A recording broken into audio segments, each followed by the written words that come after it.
அப்படி என்ன பெரிய ஊரு பெரிய திருவிழா எல்லாரும் ஓவரா பில்டப் கொடுக்குறீங்க? எதுக்கு எல்லாரும் 10 நாள் பந்தோபஸ்து போனா? சார் நீங்க புதுசுனாலும் உங்களுக்கு தெரியல, சிங்கம்படாரியில 2250 குடும்பம் இருக்கு. இதுல 1550 குடும்பம் தேவர் சமுதாயம், அதாவது மறவங்க. அதுலயும் நாங்க உப்பு கொடுத்த மறவின்னு சொல்லிக்குவாங்க. இதுக்குள்ள 11 வம்சம் இருக்கு. இந்த 11 வம்சத்துல இருந்தும் வயசுக்கு வராத 11 பொம்பளை பிள்ளைகளை செலக்ட் பண்ணி கோவில் வீடு செவ்வாய் வீட்டுல கூட்டியாந்து விட்டுருவாங்க. ஒவ்வொரு நாளும் ஒவ்வொரு கோலத்துல சாமி ஊரை சுத்தி வலம் வரும். சாமி தூக்குறதுக்கு முன்னால ஒவ்வொரு வம்சத்தையும் கூப்பிட்டு மரியாதை கொடுப்பாங்க. அந்த வம்சத்துல பெரியாள் யாரோ அவர் வாங்கிக்குவார். பரிவட்டம் கட்டுறது உனக்கானக்காங்கிற சண்டையெல்லாம் இங்கே கிடையாது சார். பங்காளிகளுக்குள்ள என்ன சண்டை சாடிக்கி இருந்தாலும் இந்த மரியாதை வாங்கும்போது ஒத்துமையா கூட்டமா வருவாங்க. உலகத்துல எந்த மூல முடுக்கில் இருந்தாலும் சரி இந்த திருவிழாவுக்கு வந்து சேர்ந்துருவாங்க. ஏன்னா உங்க வம்ச பங்காளி படபல அதிகமா, எங்க வம்ச பங்காளி படபல அதிகமானு காமிச்சுக்குவாங்க. ஒவ்வொரு வம்சத்திலையும் 50 குடும்பத்திலிருந்து 120 குடும்பம் வரைக்கும் இருக்கும். இந்த திருவிழா 10 நாள் நடக்கும். ஒவ்வொரு நாளும் ஒவ்வொரு வம்சத்தோடைய மண்டபப்படி தினமும் கரகாட்டம், படம், பாட்டு, கச்சேரி, வில்லு பாட்டு, வள்ளி திருமணம் வச்சு கலக்குவாங்க.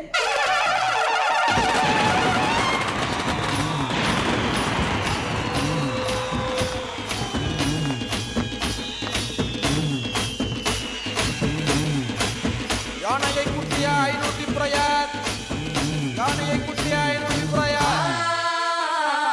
மன்னாரி மன்னரி மானமுள்ள மரவர், பொன்னாறு அப்போதே சங்ககால புலவர், முந்தங்குட்டி வாராக கோயில் பால வாங்கத்தான், கும்பி கொட்டும் குமரிங்க குலவ சத்தம் உங்கத்தான், ஊரெல்லாம் உற்சாகம்.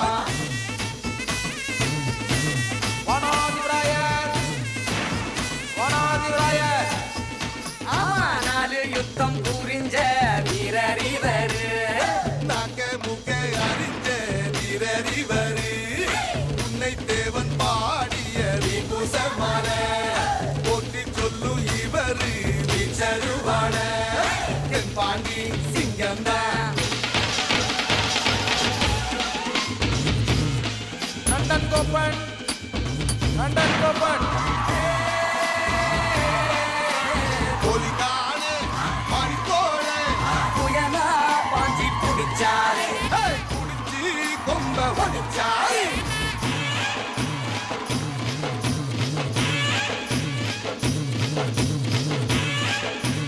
ஏலவணங்கியதவர், ஏலவணங்கியதவர். எங்க தெய்வம் உங்க தெய்வம் போட்டி வைப்பாரு, நம்ம தெய்வம் வசதி என்னை காட்டி நிப்பாரு. எதுக்குங்க சண்டை என்ன பாரு. 7 கோடு கிழிச்சு சதியம் காப்பாரு. ஏலவணங்கியதவர், ஏலவணங்கியதவர். வெளுக்கார சாயந்தான் விவசாயந்தான் என சொல்லி வாழ்வது இவர் நியாயந்தான். களவாண்ட நாடெல்லாம் காத்தோடுதான், போயாச்சி பொழப்பு இப்போ நாத்தோடுதான். மன்னாரி மன்னரே மனமுள்ள மரவரே, சொன்னாரு அப்போதே சங்ககால புலவரே, சங்ககால புலவரே.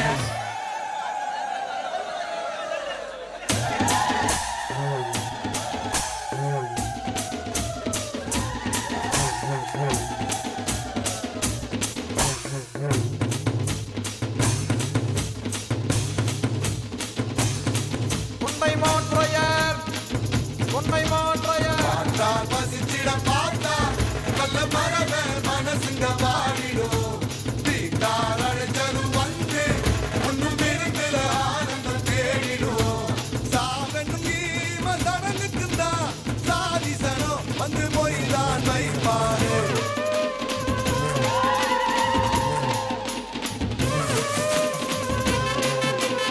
மணிகட்டி பல்லவராயர், மணிகட்டி பல்லவராயர். தான் கைகளை நீட்டி பெண்ணை அடிக்கும் பழக்கத்தை நிறுத்திடும். முறைதான் பெண்ணுக்கு செய்ய சொத்து மொத்தமும் வில வச்சு வித்திடும்.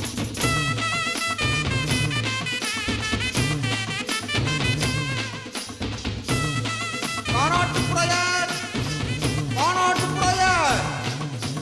மன்னாதி மன்னரே மானமுள்ள மரவரு, சொன்னாரு அப்போதே சங்ககால புலவரு, முடி வராத கோயில் மால வாங்கத்தான், கும்பி கொட்டும் குமரிங்க குலவ சத்தம் ஓங்கத்தான்.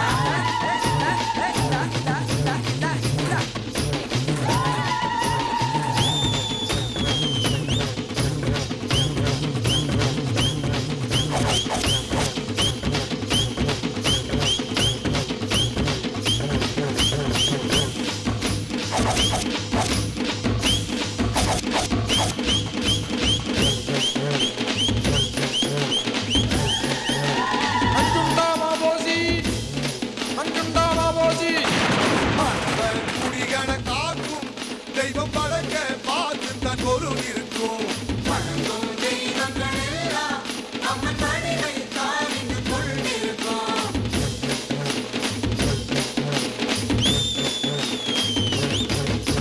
மன்னாரி மன்னரி மனமுள்ள மறவாரு பொன்னாறு போலே தங்களான புறவாரு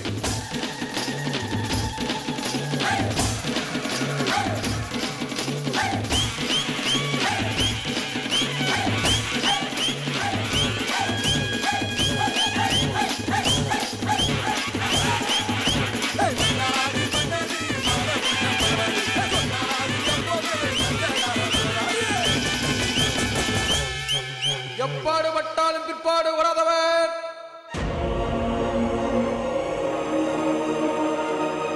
எப்பாடு பட்டாலும் பிற்பாடு வராதவர்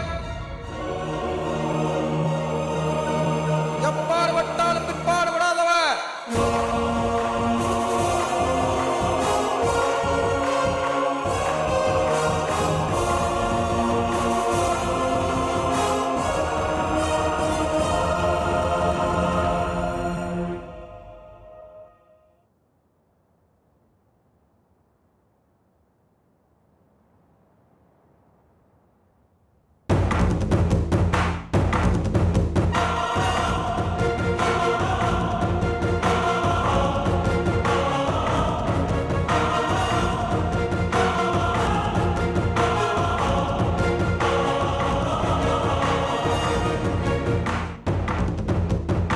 ஒன்பதாம் நாள் செவ்வாய்க்கிழமை தான் ரொம்ப விசேஷம். அன்னைக்கு தான் கிடா வெட்டி பொங்க வைப்பாங்க.